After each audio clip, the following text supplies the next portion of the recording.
This is BYU Sports Nation, brought to you by the BYU Store, simulcast on BYU TV and BYU Radio. Now, from Studio B, here's Spencer Linton and Jerem Jordan. BYU Sports Nation is live, your day-to-day play-by-play in Studio B, presented by the BYU Store, official outfitter of BYU fans everywhere. Happy Monday, December 13th, wherever and however you're connected. Great to have you with us. I am Spencer Linton, teamed up alongside the newly sainted Jerem Jordan. We the Latter-day Saints, are we not? We had a white elephant gift party, so you're seeing three of these. Emmy Franks always brings it. So she put us on some candles, which was super cool. So I'm Saint Jerome, I think patron saint of ball night. Yep. And then you are Saint Spencer, patron saint of Royal blue golf pants. Okay. And then Jason Shepard is the patron saint of conference realignment. So, yeah, ding, ding, ding. It was the best gift that anyone brought. Emmy always brings it. She's one of our very talented student producers. She's working with the Jazz. She's worked at Real Salt Lake. She's going to have a bright future. She put in a lot of effort. If this is any indication of what she can offer to a corporation, then there are fabulous things ahead. Yes, exactly. We should put Kalani Sitake on a candle for that matter. He's already on T-shirts, billboards. He's got his own ice cream flavor. And Coach Sitake headlines our Monday show lineup. Why did Kalani opt for BYU as a man in obvious high demand? We'll discuss it live with him and get a good idea of what BYU faces in UAB at the Independence Bowl. Plus, an up-and-down December continues for BYU athletics following a no-loss November. Is their team in danger of losing their ranking? And an NFL showdown 24 years in the making. Bring on today's BYU Sports Nation headlines. Sitake has extended with a, quote, new unprecedented, unquote, contract that goes through 2027. Here's the coach. I'm really excited about this opportunity to be the head coach and to have the stability that Tom mentioned. And this whole situation has never been about me. It's been about our program and specifically about our players. And so I'm really excited for the opportunity that we have with our coaching staff and our support staff and everyone involved in BYU football. Sitake and the Cougars are 21-3 since the start of 2020, an incredible record. Much more in Kalani and the contract with the coach later in the program and in what's trending. 13th ranked BYU and Coach Sitake try and get to 22-3 in the last 25 games when they face UAB in the Independence Bowl this Saturday, 3:30 Eastern on ABC in Shreveport, Louisiana. The team will travel tomorrow to begin bowl game festivities. The Cougars have a shot to win 11 games this season, have 11 wins in back-to-back seasons for the first time in 14 years. UAB, an 8-4 team. The Cougars are essentially a 7-point favorite going into that game. 7. Would have thought a little higher, like 8.5 or something. BYU Bowl between Taysom and the Saints and Zach Wilson with the Jets went the way of the Saints, 30-9. It was domination by the Saints. Not shocking with the Jets; they're the worst. Hill passed for 175 yards, rushed for 73, including 2 rushing touchdowns, one of which was a 44-yard rush, the longest of his career. Wilson threw for 202. It's the first matchup with BYU quarterback starters in the NFL since '97, which is pretty gnarly. 24 years. Wow. Cougars in the NFL continue with Michael Davis of the Los Angeles Chargers of San Diego. He had 3 tackles, a tackle for loss, 4 pass deflections. He is quietly becoming one of the best defensive backs in the entire league. The Chargers beat up on the Giants. Daniel Sorensen had a tackle and 2 pass deflections in a dominating Kansas City Chiefs winner over the Las Vegas Raiders. And Fred Warner had 7 tackles for the 49ers and a dramatic win over the Cincinnati Bengals. There you go. Number 24 men's hoops falls to Creighton, 83-71 in Sioux Falls, South Dakota, Saturday. BYU's now 8-2, 29th in net, 25th in KenPom, and drop 10 out of the new AP poll. So the last 2 weeks, only 4 votes. Finals week is this week, so 1 game at Weber State on Saturday. How does BYU defend significant size moving forward? Because that is going to be the big mystery, the big issue. They just don't. BYU women's basketball suffered their first loss of the season last Friday night at Oklahoma in a wild shootout. overtime, 99-91. Tegan Graham made a BYU women's basketball record 10 3-pointers Nice. at 30 points. Shaylee Gonzalez had 24, 6 rebounds. Cougars look to bounce back on Saturday against Washington State, another tough Pac-12 opponent. The Marriott Center, 2 Eastern, live on BYU TV.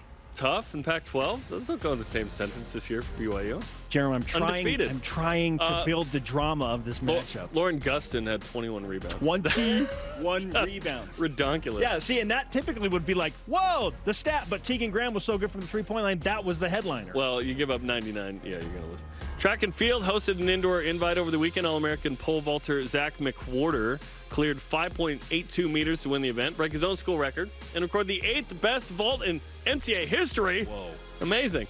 Also, Jaslyn Gardner broke her 60-meter dash record with a 7.27. That is lightning fast.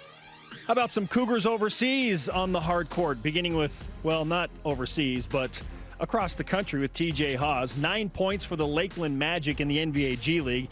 For his former teammates now playing in Europe and beyond, Jake Toolson had 10 points, 2 rebounds, and an assist for his team in Germany, BC Gittingen.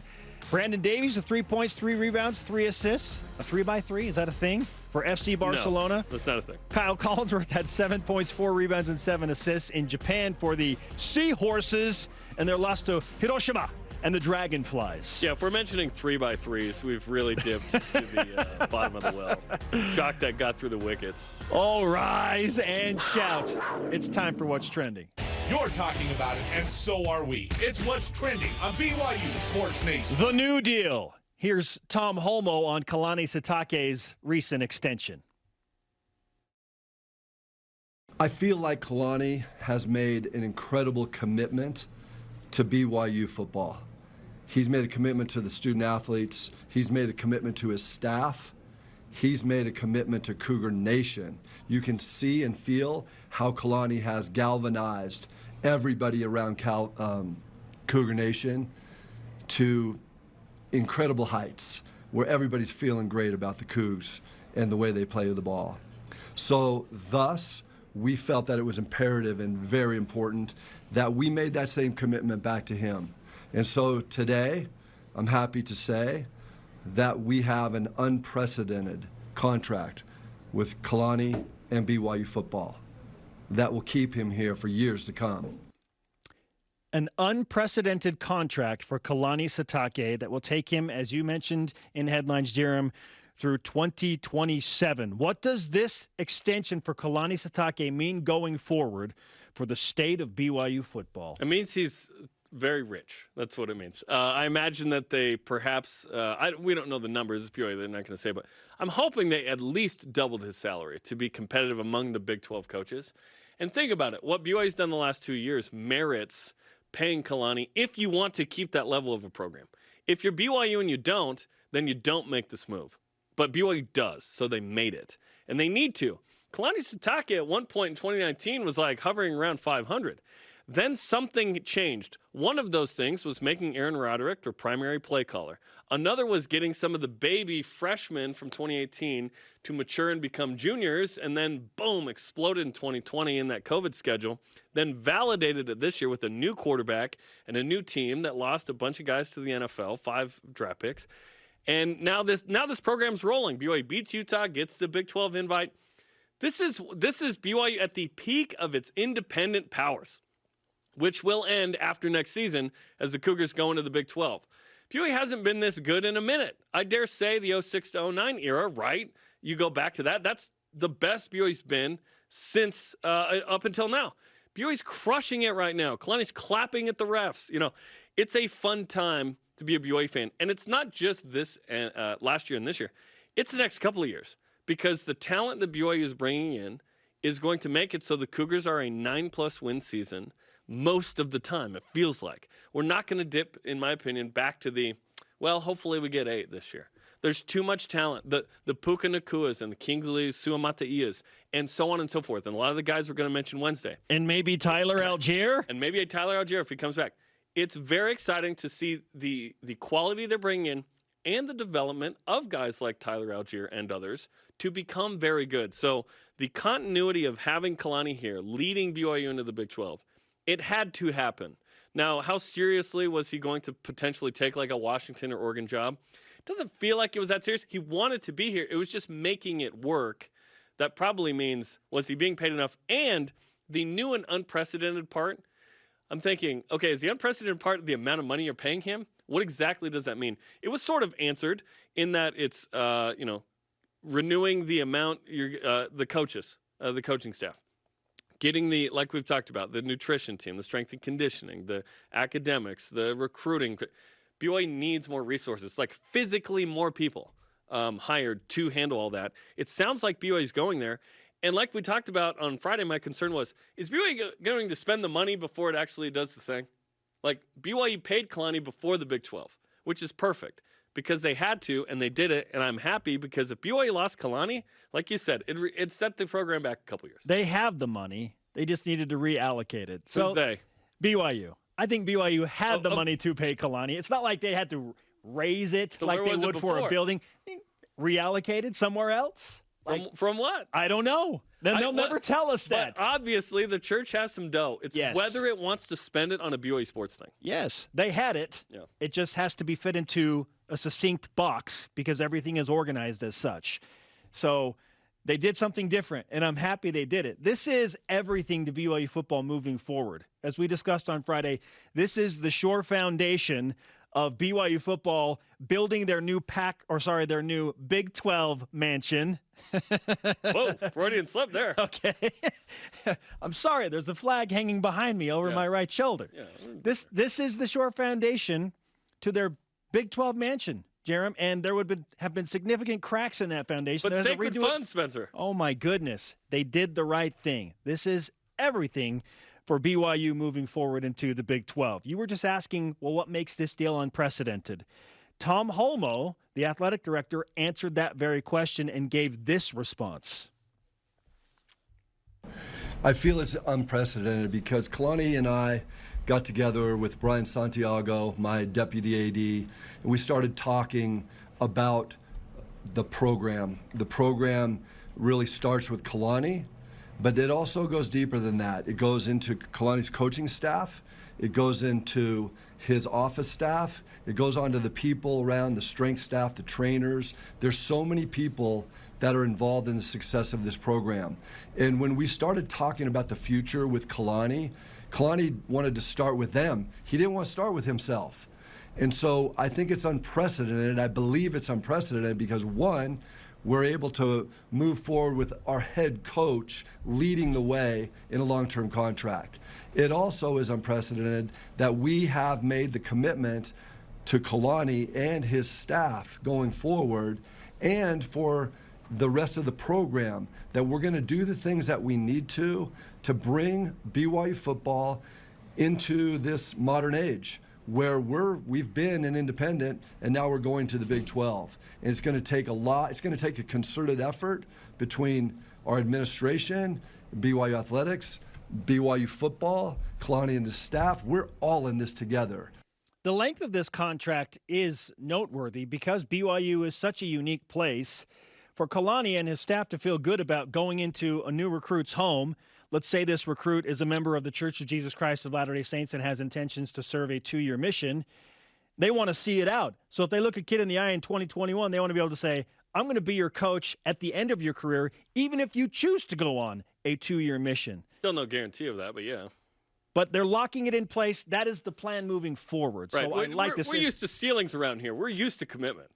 Yeah, absolutely. Ain't no thing. 2027? Yeah, ain't no thing. And it was interesting to watch Kalani Sitake's current players rally around their coach and then take to social media the late part of last week, essentially saying, do whatever it takes. He is BYU football. If they didn't, that would have pay told a his different story. assistants. Yeah. Yes, this team is all in on Kalani, and Puka Nacua added this to that ideal. I think we're blessed to have him and the commitment that BYU has to him and then the commitment that he has to us and that we've had to him throughout the years of him being here and then especially this season that we've had. So it's fun. It's going to be a blast, and it's just as we've mentioned before, just the confidence boost of having knowing that the same guy is going to be leading, and the message is changing from what it was from last week to what it was this week when he signed a new deal. But we're just going to have more confidence and consistency throughout this time here. The solidarity of his players and his coaches, along with his athletic administration, all good signs for BYU football moving forward. Yeah, I still have some questions on the new and unprecedented part. Like, what exactly are we talking about? And I want to talk to, we'll talk to Kalani coming up in the next segment. Like, are you hiring more people? Are you paying them more? Is that what we're talking about? Because they alluded to that but didn't say it directly. So I'm interested in that. And is the unprecedented part, we have a longer amount of years on the deal with our coach? Like, what exactly does that mean? Our question of the day. You've heard what we think. What does the extension for Kalani Sitake mean going forward for the state of BYU football? Let's go to Voice of the Nation.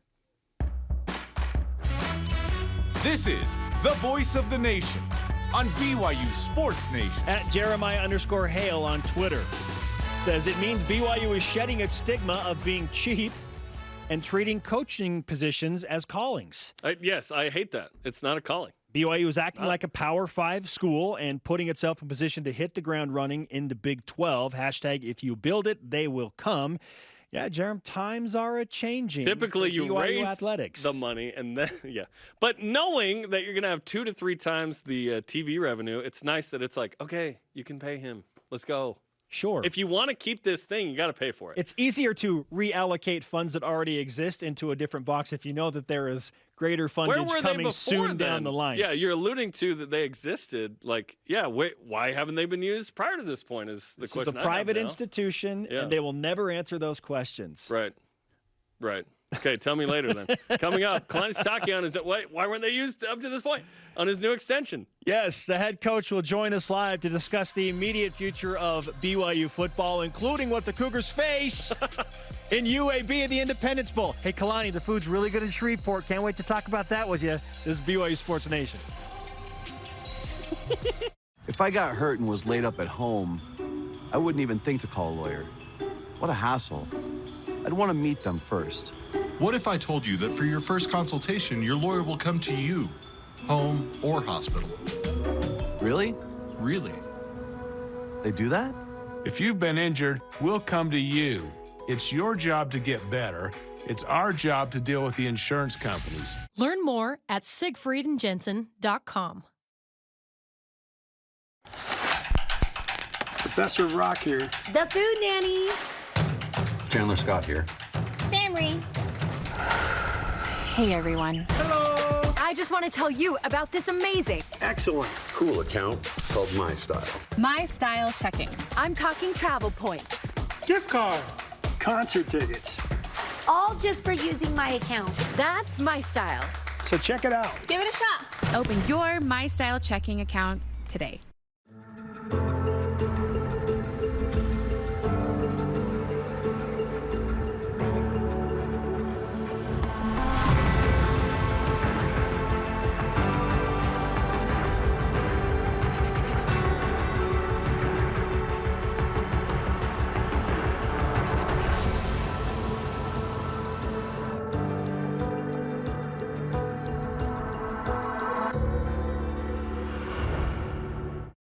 You know what my favorite part of Christmas is? It's when Joe brings the oranges. I don't want to make Mr. Crampton angry.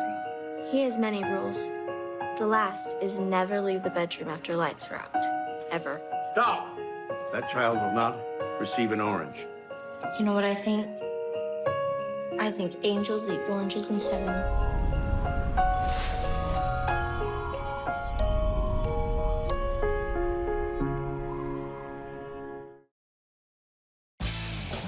BYU Sports Nation is presented by the BYU Store, official outfitter of BYU fans everywhere. Wednesday's early signing day for BYU football. Be sure to tune in to BYU Sports Nation to meet the newest Cougars as we introduce you to the class of 2022. You're just going to get a lot of work done in December and a couple more guys in February, but you want to pay attention coming up Wednesday, noon Eastern, right here on BYU Sports Nation. We are live in Studio B. This is your day-to-day BYU Sports play-by-play. I'm Spencer Linton alongside Jerem Jordan. It is now our pleasure to welcome in live to the show over Zoom the head football coach at Brigham Young University, through at least 2027. Kalani Sitake. Coach, great to have you on a Monday. How was your weekend? It was great. Yeah, I had a great time, and I'm sorry about the lighting here, guys. I just have to say, they said the lighting is not the best, but I think it's perfect. They used all the lighting funds on your new contract, I guess, right? Wow, I knew it wouldn't take you long, Jerem. So, but yeah. Coach, in all seriousness, congratulations on working it out. I know that there was a lot of stress across the BYU fan base at the thought of losing their beloved coach. So for this all to come together, and now that you've had the weekend to think about it, what are your emotions on a day like today? I'm just really happy for the program, and more than anything, just focused on the players and getting them ready for this bowl game. But everything that happened over the last few days, last couple of weeks have been just focused on trying to get this program as good as we need to be to compete. And so it's getting the needed resources for our players and also for our coaching staff and support staff. So that's been the key. And I think my goal is to make all the fans happy. And so I think they want a high caliber team that can go out there and compete. And there's some of the little things, the little details. We talk about details in the game of football can help you win, where there's a lot of details that goes into the operations of everything that I think would make things a lot easier for us to function. And I feel really good about where we're at right now, going into this bowl game and also prepping to go into the 2022 season. So are we talking about adding staff members to different parts of the program like you talked about and paying them more? What are we talking about there? Yeah, I think the key is to add more resources. I think there's a lot of guys that can do so many different things, and we wear a bunch of hats here. But I think if we can keep focused on just basically maximizing the opportunities and the roles that they have, so that we can really master that. That's the key. And then also retaining our staff. I think not having anyone leave just because of money, that's something that I think would be really important for us to, in order to keep things rolling. If you look at teams that have had a lot of success, it's come down to a stability. And so, and you can go throughout all the different organizations and franchises and teams that are competitive. Those that win are usually those that don't have a lot of turnover, a lot of change. And so we're trying to keep our group here and keep our culture as strong as possible. And that means retaining the best people around us. I mean, this is not a one-man job. I'm here because of all the wonderful people that work and sacrifice for our program and all the players. And so I think it's key for us to do all the little things right in order to make all the fans happy. And I think the fans, Cougar Nation has high expectations. I just want to make sure that we match them.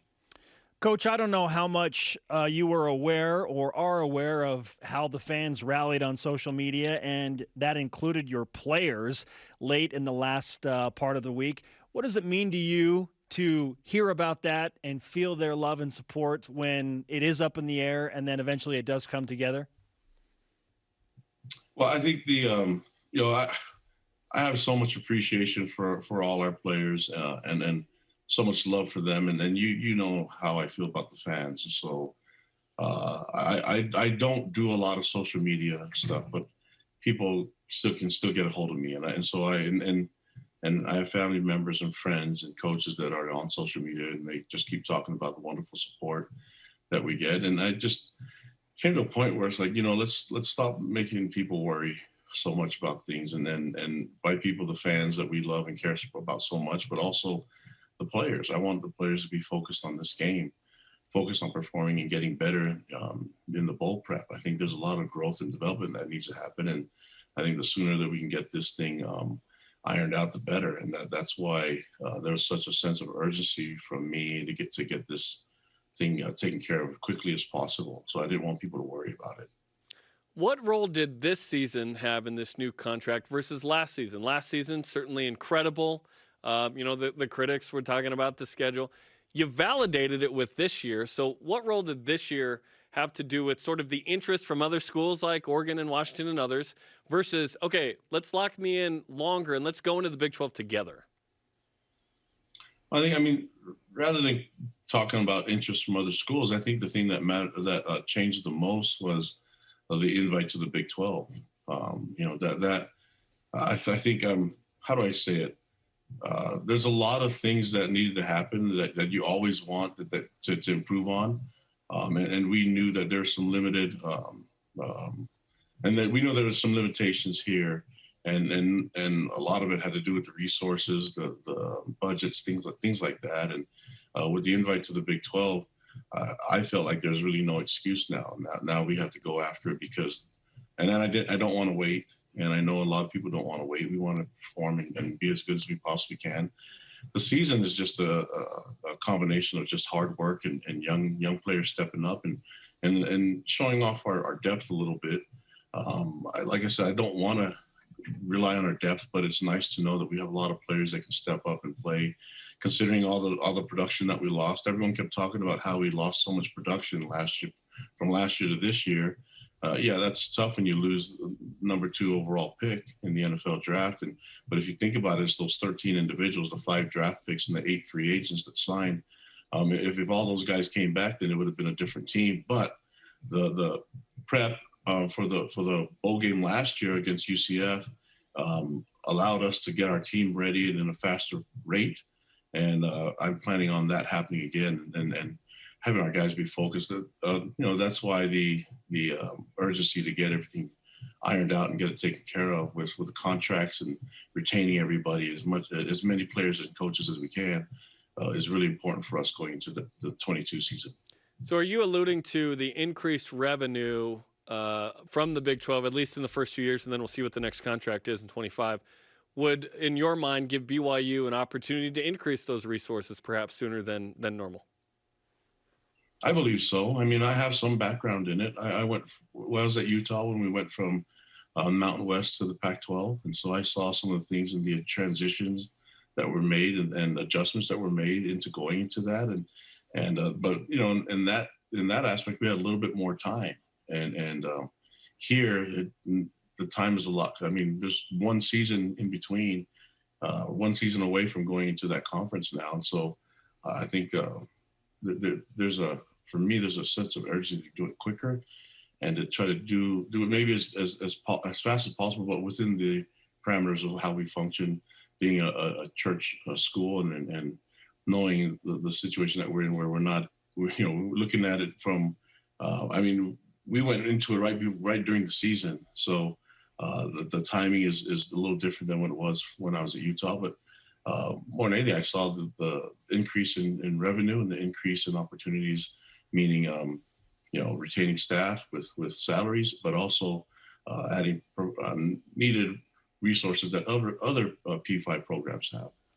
BYU head football coach Kalani Sitake with us on BYU Sports Nation. I'm glad you brought up your experience at Utah, watching that program transition from Group of 5 to Power 5, because I made a very strong point on the show that I feel like it is imperative that BYU retain you for that, because you have gone through it and you have touched on it lightly. But how else will going through that at Utah help you now in your unique position at BYU, transitioning the Cougars from an independent state into a Power 5 conference?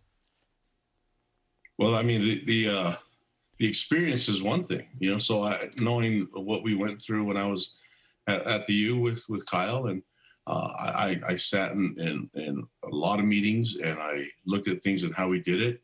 And so I have some thoughts on what I thought we did that went well there, and probably what we can do here, and what actually what actually can be done compared to here to there, and I think in some ways there's some things that we can do a little bit quicker, and then there's other things that I think will take some time. But I know exactly some of the situations, whether it's recruiting. For me, it's the football team, but there's also all the operations, all the budget concerns, travel, everything that goes into it. There's high expectation to perform during the season, and in order to get that done and to be at our best, I always talk about performing at our best. And I know what's coming in 2023, and I know what we have to do in the transition in 2022. And so we're trying to get that done as soon as possible. And, I think having been able to have that experience of going through it already and being, I was there with Coach Whittingham. I saw some of the things that were said, done, plans, and they're really cool. So I'm excited for this transition going to the Big 12. Okay, let's talk about Wednesday. Huge day for the program. Early signing day. I know you guys are hoping to get a ton done on that day. Have you targeted any specific position groups you need to address right now? Yeah, we're just trying to add to the depth of the team, and more than anything, it's the character of our players matter the most, and we know that a lot of these young men have gone through, a good number have gone through some adversity in their seasons, but what I really like the most is the leadership that I see from them within their own programs in high school, and so to see them commit to us, and a lot of them's been loyal to us from the very beginning. I've seen some development in them already, and so I see the potential in them as football players, but it's also the potential that I see in them and adding to our culture, adding to our depth, and then being a vital part of our program. Coach Sitake on BYU Sports Nation. I know that the only recruiting is not happening at the high school level. I'm thinking about guys like Tyler Algier and Gunnar Romney, perhaps some other guys that are thinking about moving on, Neil Pa'u. How much recruiting is being worked on with those guys to maybe convince them to come back for what could be a special 2022 run? Well, there's a lot of talking, and the communication matters, but it needs to be their idea to come back if they want to do this right. I don't think it's going to be us giving them all the reasons. I think once they figure it out and they're committed to doing it and being here, whether it's here or going to the NFL, it needs to be their motivation. I don't want any of them to come back feeling that they got asked to do it, and then they're only doing it just for the team. But I know that the fans will help us out on that. But for me, I want commitment, because there's a lot of development from those guys too. So they can be better in a year from now playing for us. Then I'm going to need them to be all in and all bought in, and it has to come from them. But I can give them as much information as possible. And there's a lot of guys that left that they wish they would have been on our sideline when we had big wins against Utah and big wins against ASU. So there's other people that they can talk to that are in the NFL right now, and they can probably say, hey, what was it like for you? And I plan on our alumni being, I think they already know what I want, and they already know what the fans want, but maybe they should talk to the individuals that got drafted and the individuals that are in the NFL and free agent deals that are on practice squads, and see if they could do it all over again, would they do it or would they stay? But college football is so awesome. There's nothing like it. And so you might as well keep that baby going as long as you can. And hey, Notre Dame and Oregon and Arkansas, that all sounds pretty fun next year. So Tyler Algier, come back, please. Chris Wilcox last year. Hanging out with you guys, and being on Sports Nation and seeing you guys more. So that's all that matters. But it's also the fans. I've talked to a lot of the guys in the NFL. They miss hanging out with the fans, and they love going and playing games and then having our fans at the games. You know what I mean? But there's nothing like it when you're wearing the Y and you're playing and representing. So I think we have such a powerful fan base, and I think even sometimes the players even take that for granted sometimes. And when it's not there, I know they'll miss it. So you might as well just stick around and hang out and try to do as much as we can here. We'll clip that off and send it to Tyler later. Chris Wilcox opted out of the Boca Raton Bowl last year. Is everyone planning on playing this year? Yep, everyone's planning on playing. I don't blame Chris for that, but it was a good opportunity for the young guys to step up and fill in and cover some really athletic receivers against UCF. And UAB's got a lot of talent, a lot of ability on their side too. So it's going to be great for our guys to get out there and play. But as far as I from what we were going into this game, we leave tomorrow. Everybody that's healthy will play. Coach, UAB does a lot of things well. Probably at the top of that list is their rush defense, which is number 11 in the country right now. And in talking with some of your guys, they have pointed out, look, they got dudes, they can play. What have you seen on film from UAB that gives you the greatest pause or greatest concern as you prepare for that team in the bowl game?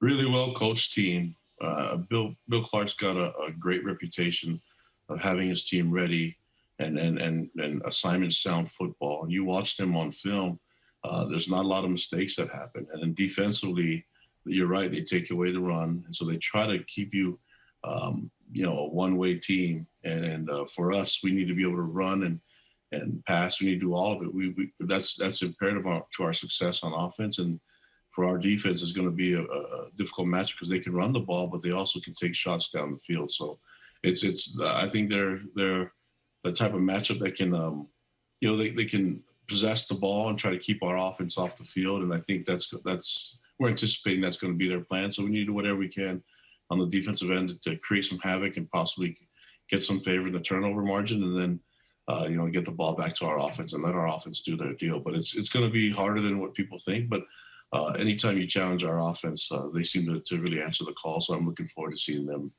play the game on Saturday. Coach, we appreciate your genuine responses and the extra time today.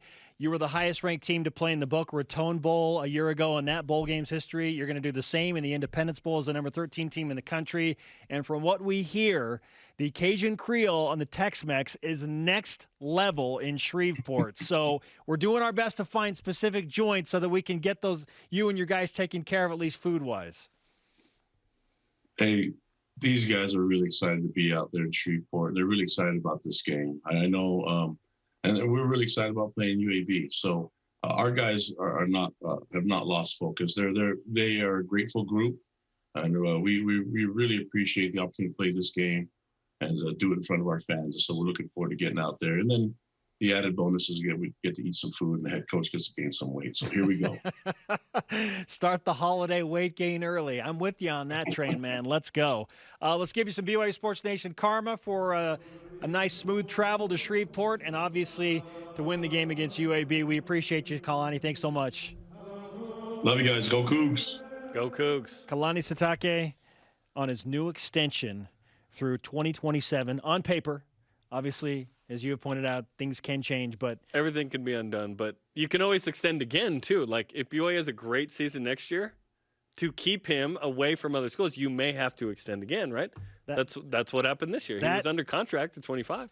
That looks and feels and sounds like a man that wants to be at BYU for a long time. No one's denying that. Yeah. Yeah, it's just making sure it's good. And what he wanted was for the staff to be taken care of, and he got it. Yes. That's part of the deal. I love that was such a point of emphasis. Enough of an emphasis that Tom Holmoe said these discussions began with an emphasis on getting his staff around him taken care of. Absolutely. And you have to going into the Big 12. Let's go. Coming up, a BYU player speaks a thing into existence. And I think we're all living as BYU fans a little vicariously through a certain player in the Australian National Basketball League after what happened to Matthew Dellavedova. This is BYU Sports Nation. The truest thing you've said on this movie. Hi, Spencer Linton here, letting you know when your company joins the BYU team as a corporate partner, your brand can be featured in sports programming on BYU TV and BYU Radio. In addition to all of the great games, you can be part of the BYU coaches shows, place your message in Countdown to Kickoff, basketball pre- and post-game shows, and each weekday on BYU Sports Nation. We invite your team to join ours and become a corporate sponsor of BYU Athletics. For details, email sponsorship@byu.edu today. The time is 1500 hours.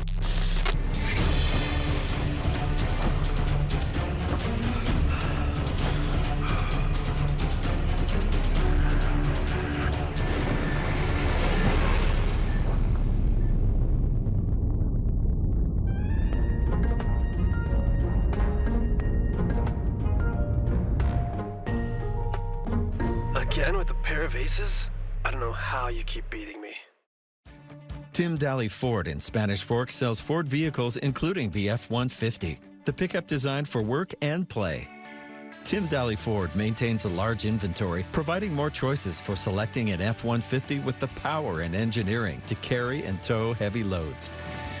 The F-150's design offers comfort, safety, and a range of options to choose from. Think Ford, think Tim Daly Ford in Spanish Fork. Hey family, if you're looking for something new to watch, stop scrolling and start streaming. BYU TV has a ton of great options to binge together. From bold adventure to family drama and even a little fun, there's something for everyone. Binge entire series, experience all the feels, Immerse in nonstop intrigue and treat yourself to unexpected turns. Think you know BYU TV? We're just getting started. This portion of BYU Sports Nation is presented by Visible Supply Chain Management. BYU basketball got some things to figure out right now. Check out BYU basketball with Mark Pope as coach and Greg Wrubell review the game versus Utah State and Creighton. Preview the matchup at Weber State tomorrow night, 8:30 Eastern on the BYU TV app. He is Jeremiah Spencer. This is BYU Sports Nation on a busy Monday. To interact with the show and get content throughout the day, follow us on all of the major social media platforms: Facebook, Twitter, Instagram, YouTube, and TikTok. Let's whip it. Cougar Whip Around, presented by Visible Supply Chain Management, tackling America's most challenging shipping problems. Taysom Hill and the Saints got the better of Zach Wilson and the Jets. What do you think of this post-game photo between them? I think it's a fantastic photograph. I wish that things had gone a little bit better for Zach Wilson, specifically passing the ball, just 19 of 42. Record that and play it every week. That coming off of a week where he won the NFL Rookie of the Week award, so he was better the week before, just working through some rookie inconsistencies. So my only complaint is I just wanted Zach to have a little bit better of a game in the matchup of BYU quarterbacks, but Taysom doing his thing. And I agree with some Saints beat writers who are saying, let's stop not appreciating Taysom Hill for what he is, because he's winning games primarily as a starting quarterback, and he's doing so with an injured finger and an injured foot. He's getting it done. I said a few weeks ago, why are we worried about what he isn't? Just celebrate what he is. And I don't have a ton of hope that things are going to get a ton better for the Jets. It's not a distrust of Zach, it's a distrust of the Jets. It's just frustrating to watch for him.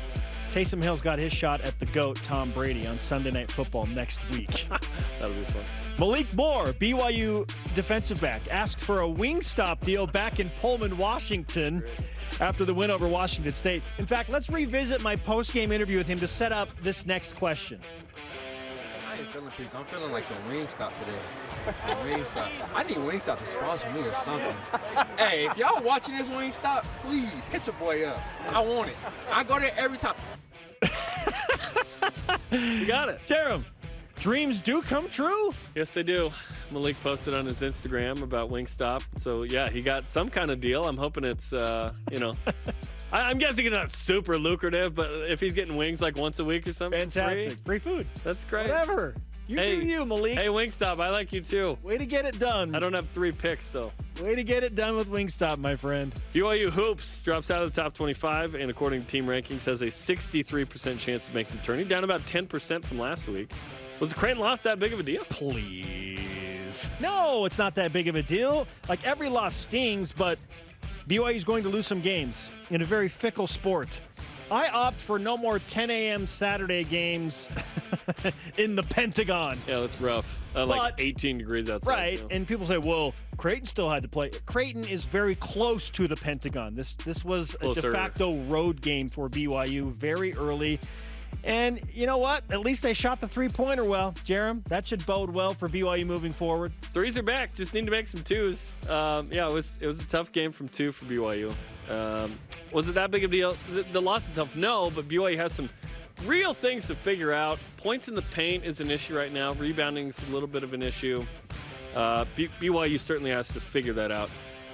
I still think this is a tourney team, yes, but it's not going to be as easy as we thought. I think single-digit seed in jeopardy. Like, just get into the tourney at this point. I said I didn't think BYU was going to drop out of the top 25. They drop, and then they drop out all the way. I didn't think they'd lose another non-conference game. No Gavin Baxter's a big freaking deal. BYU was a 6 seed projected in Lenardi's bracketology like 5 days ago. Friday. They lose to Creighton. They're not all of a sudden going to drop out of NCAA tournament consideration. The 63% chance of making the tournament, according to Team Ranks, is way too low. Like, that is a vast knee-jerk overreaction. Like, come on. BYU's a tournament team. They're 7-2. They're going to win some games. They'll get better as they push forward. They might be tougher than we expected, but they're still a tournament team. If I'm St. Mary's and Gonzaga, I am very excited, though, right now with my size against BYU. As BYU's they should got be. some things to figure out there. As they should be. Yeah. Jimmer Fredette said on the BYU Creighton basketball postgame Twitter space with Tyler Haws and yourself that he would probably play in China again after the new year. Jeremy, are you excited to follow Jimmer in the CBA again? I'm always excited to follow Jimmer wherever. Yeah. Is China the best fit for him? I suppose. Yeah, let's do it. I'm excited to watch Jimmer Fredette go for 70 again. He's done it twice in the CBA. He's probably going to do it again. Yeah, like, would we be surprised? And it will end up on SportsCenter again because he's Jimmer. He's Jimmer. Was the women's basketball team's first loss overtime at Oklahoma Friday night acceptable? Yes. It stings because BYU had a chance to close it out in regulation. Game was tied. Didn't get a great shot off.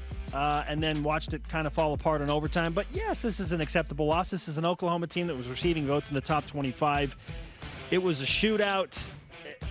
Again, fickle game. Basketball is weird sometimes. That is not a bad loss. In fact, I think BYU may drop, probably only 2 or 3 spots in the rankings because a bunch of teams between 17 and 25 also lost last week. It'll be a quad 1 loss. So yes, acceptable. Yeah, sure. Okay, we saved the best for last, Jerem. Look at that Matthew Dellavedova gnome you have to your left. Look at this. Matthew Dellavedova got dunked on so hard in the Australian National Basketball League. It was so nice to watch. Like, just posterized. I don't want any, serious ill will. Bill Simmons talks about sports hate. It's different than actual hate, right? Like sports hate, yeah. Yeah, he got dunked on so hard. Was that the best thing you saw this weekend? No, the best thing I saw was Venna nailing her, crushing her karate board. Oh, nice. And that was the best thing I saw. But, yes, it was awesome. That was one of the best sports things I saw. The best thing I saw was Ron Harper Jr.'s buzzer beater against #1 Purdue. That was amazing. That was amazing. That was incredible. At some point, we got to, That was a Dellavedova-type shot. That's what I told Tyler in the Twitter space. I said, hey, you're not alone. Other people do it. He's now Matthew Delleva dunked on. Let's just make it that. Matthew Delleva, I'm not going to say. Coming up, while the team struggled, we did not. A double down recap is on the way. And let's revisit some of the things that Kalani Sitake just told us. Read between the lines, if you will. This is BYU Sports Nation. Between the lines? Lauren, is that you?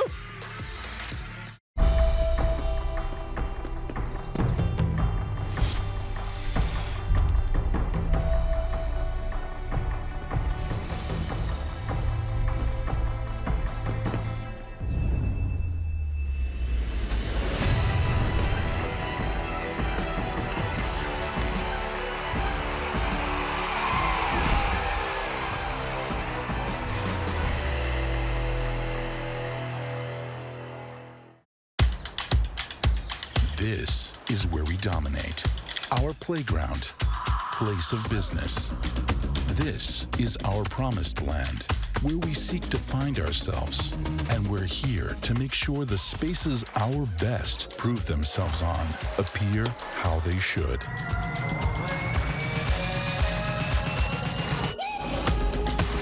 Intermountain Healthcare, official medical provider for BYU Athletics. I know what it's like to be overlooked, to be doubted, to fly under the radar. I only had one offer coming out of high school, but I was ready for every moment, every opportunity, and every shot that I got. Now I'm playing professional basketball, aiming to be one of the best shooters on the planet. And I'm just getting started. Be ready for your moment with Rapid Reboot, the future of rapid recovery. Merry Christmas from Pentatonics.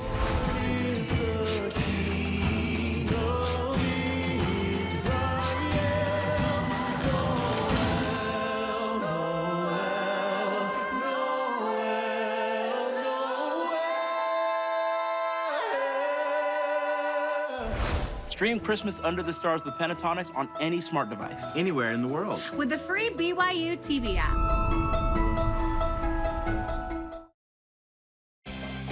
BYU Sports Nation is presented by the BYU Store, official outfitter of BYU fans everywhere. On the newest Deep Blue podcast, I talked with Blaine Fowler about his recruitment to BYU. Heavily recruited. Almost playing in the CFL and NFL. I didn't know this. This is for the Chiefs. This is crazy. Whoa. And calling games for the Cougars for over 30 years. Listen to it on the BYU radio app and where podcasts are found. Really fun conversation with Blaine. And you know Blaine from watching him all over the years. He's like the most interesting person ever to hang out with. He has So many stories, skills, talents. He's so fun to hang out with. So go hang out with him on that podcast. He's also the father of probably the most talented family that I've ever encountered. I'm hoping that my children are like a third of what his kids have done. Seriously.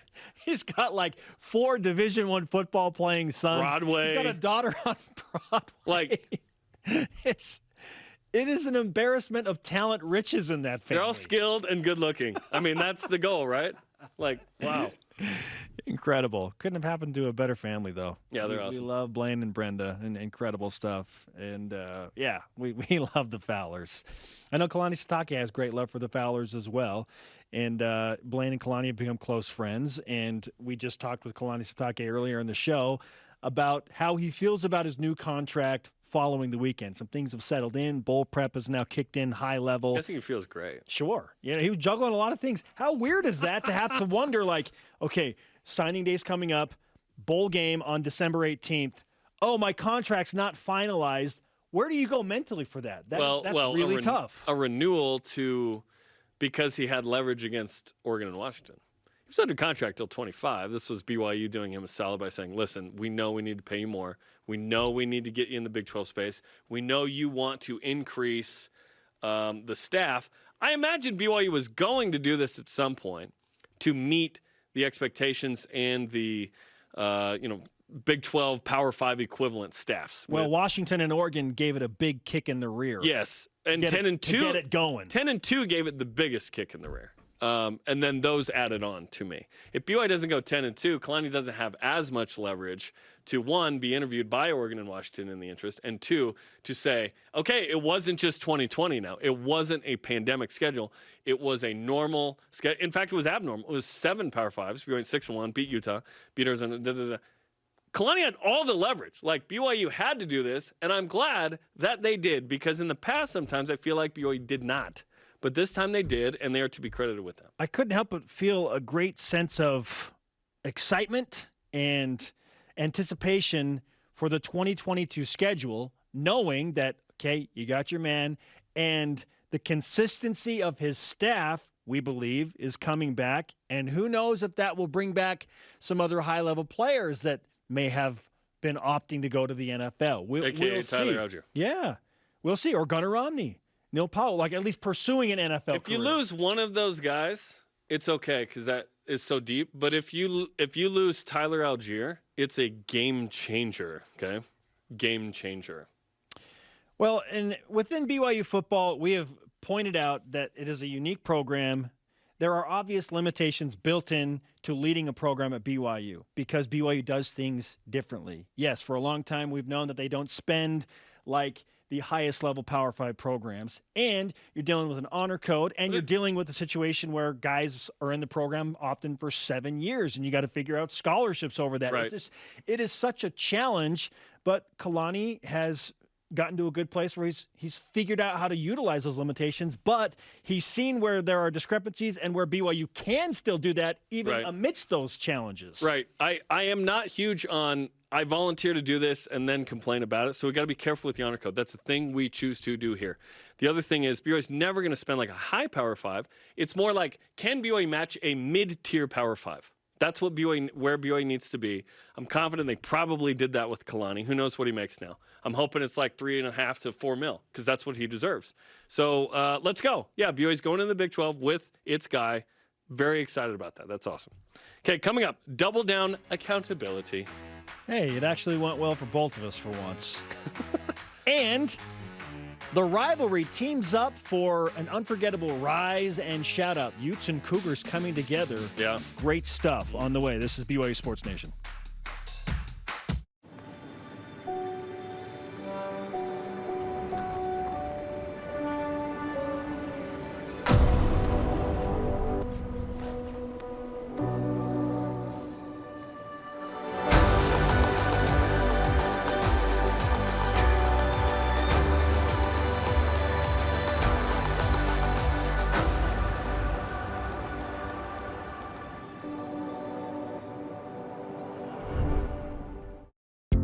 Trio Orem Senior Living believes in empowering seniors to live life to the fullest. We help eliminate stress out of daily life when you live at Trio.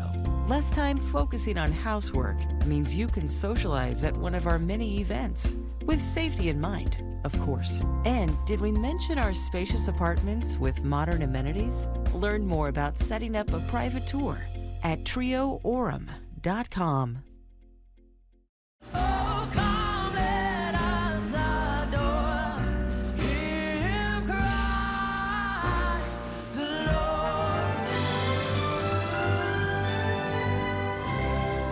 Remember Christ our Savior was born on Christmas Day to save us all from Satan's power when we were gone astray. Oh, tidings of comfort and joy, comfort and joy. Oh, tidings of comfort and joy.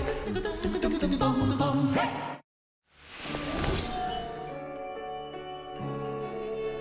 What is that? It's an automaton.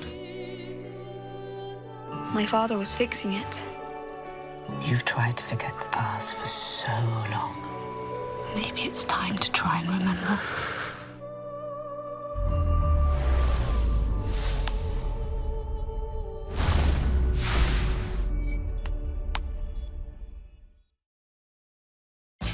This portion of BYU Sports Nation is presented by Mountain America, the official credit union of BYU Athletics. BYU Sports Nation always available on demand via the BYU TV and BYU radio apps. Or you can download the podcast. Just Google BYU Sports Nation podcast, subscribe, rate, review. Okay, Jerem. Let's review Double Down because it was a winning weekend for us amidst a loss for BYU men's basketball. Yeah. Got it to FS2. Didn't catch that part. 2 predictions about the game against Creighton. Each one we get correct is worth 1 point. If you get both, then there's a bonus point for a total of 3 possible points. Jerem, lead us off. BYU will make 8 or more threes. BYU averaging 7, but made 12. Well, so that went really well. BYU was terrible from 2s. It was weird. Weird day. A weird overall poor shooting performance, and they still made 12 threes. Yeah. It's tough. It was tough to get to the rim.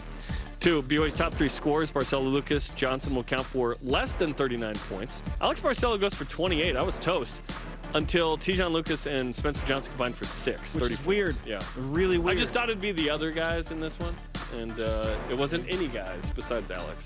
28 for AB.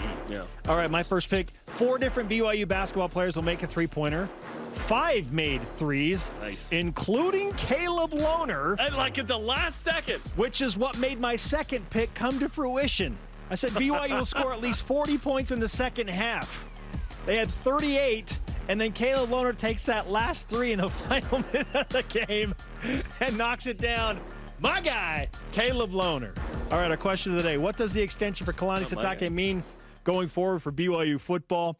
Our elite voice today, presented by Sundance Mountain Resort. Elizabeth Larson Brown on Instagram says it means lots more wins, great dance moves, and fun. Let's go. Today's Rise and Shout Out presented by Mountain America, the official credit union of BYU Athletics. Lorenzo Falatea and Utah offensive lineman Nick Ford bring Utes and Cougars together to provide benefits with the Utah foster care. Had a meal last night. Kalani Sitake and Kyle Whittingham were there. Great to see 2 former Cougar players together. And we give a rise and shout out to those affected by the tornadoes in Kentucky, Tennessee, Missouri, and Arkansas. For Jerem, I'm Spencer. Shout out to Tom Sitake. We'll see you tomorrow for BYU Sports Nation. He's back. Go Cougs. Sorry, Dennis.